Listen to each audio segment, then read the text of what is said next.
Hello, I am Mysterio, the time traveler. I brought Karl Marx and Adam Smith from the past, two economic giants, one timeless debate.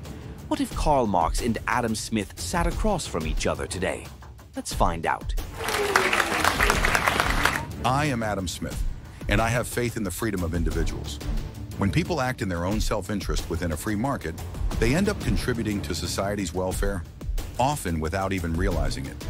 This is the invisible hand at work. It is not a government nor a central planner, but the spontaneous coordination of millions of decisions that leads to prosperity. My vision is not of greed, but of choice. Let people innovate, trade, and work without obstruction, and the economy flourishes. Let governments do what they must, protect rights, uphold justice, but leave enterprise to the people. I am Karl Marx, and I say the so-called freedom of the market is a veil. Behind that veil is exploitation.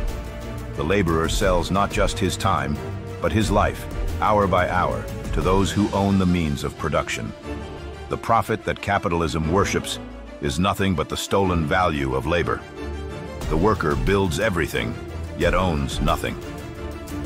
We are told the market is fair, but fairness is a lie when the starting line is rigged. Capitalism doesn't just generate inequality, it depends on it.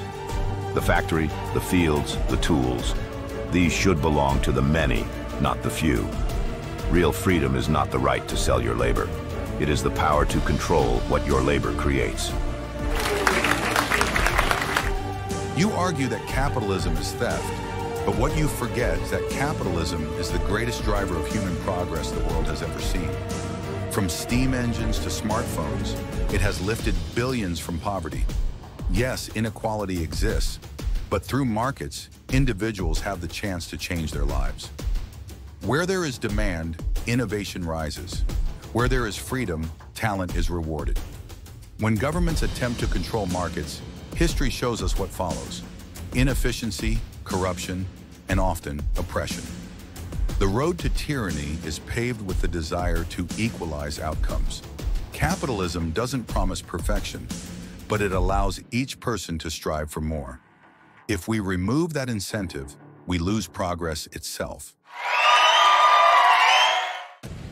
And yet, despite centuries of capitalism, hunger persists. Inequality grows. Innovation exists. But for whom? The child laborer doesn't use the machines he builds. The farmer doesn't own the land he tills. You speak of markets lifting billions, but I ask, at what cost? To measure success in profit alone is to ignore the soul of society. Under capitalism, a hospital is only as good as what you can pay. A school is only as good as where you are born. This system packages necessity as privilege and drowns dignity in competition. What I propose is not utopia, it is democracy, extended from the ballot box to the workplace. When workers control what they produce, we don't lose efficiency. We gain justice. We gain humanity. Capitalism is not a flawless machine, but it is a living system, resilient, adaptive, and rooted in freedom. It doesn't require perfection from people, only participation. Remove it and you don't gain equality. You risk stagnation, coercion, and collapse. Reform is the answer, not revolution. Let us improve what we have rather than destroy it entirely. You call it destruction. I call it rebirth. A new system, not built on hoarding but on sharing, not on competition but on cooperation. Capitalism has run its course. It has served the few and failed the many. The time has come to build something different, something dignified. The workers of the world are not asking for charity. They are demanding power, and I believe history is on their side.